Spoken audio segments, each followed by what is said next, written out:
Men can be incredibly foolish sometimes. Everyone wants to escape this maze, but he rushed in at the very last moment before the door closed. He took this risk because he couldn't bear to watch his comrades sacrifice themselves, yet they didn't seem to appreciate his actions. In their eyes, it was no different from throwing his life away. After all, no one had survived past the second day in the maze so far. Suddenly, a strange noise echoed from the distance. It was the sound of the maze shifting. If they wanted to live, they had to leave immediately. But the protagonist insisted on taking the injured leader with them, so the two had no choice but to carry the leader and move forward with great difficulty. At this point, the roars of monsters began to surround them. The comrade couldn't take it anymore. Trying to escape with a seriously injured leader was undoubtedly a death wish. He hoped the protagonist would face reality. That's when the protagonist noticed the vines behind him and suggested hanging the leader up there. Halfway through pulling him up, the monster's cries grew closer and closer until it appeared in their sight. The comrade was frightened. He abandoned the protagonist, leaving him to fend for himself. The protagonist fell to the ground and took the opportunity to hide among the vines, watching helplessly as the monster walked past him. Only after ensuring it was safe did he get up. After hiding the leader, he discovered the monster was still nearby.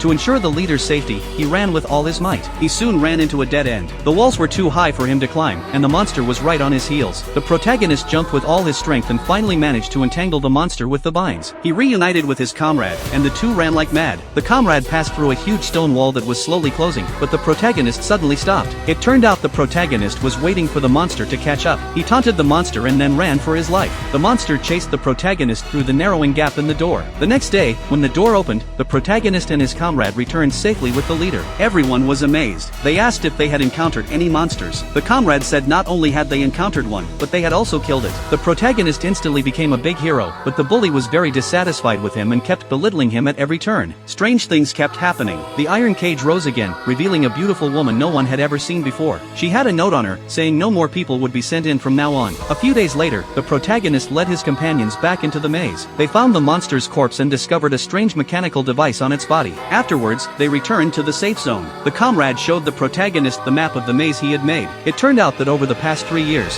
he had run through every corner of the maze, but he had never found an exit. However, he discovered that the maze had 8 areas, and the device had the number 7 on it. This indicated that it might be able to open the door to the 7th area. The girl woke up, and the protagonist went over to talk to her. He said that recently, she had been appearing in his dreams. The girl took something out of her pocket and handed it to the protagonist. It was 2 doses of medicine. What were they for? The protagonist suddenly realized, wasn't the leader poisoned? This was very likely the antidote. He brought his brothers to the leader, but the leader suddenly grabbed him tightly. The girl decisively injected the medicine into the leader. Due to copyright restrictions, I can only take you this far in the movie. The name of this film is The Maze Runner.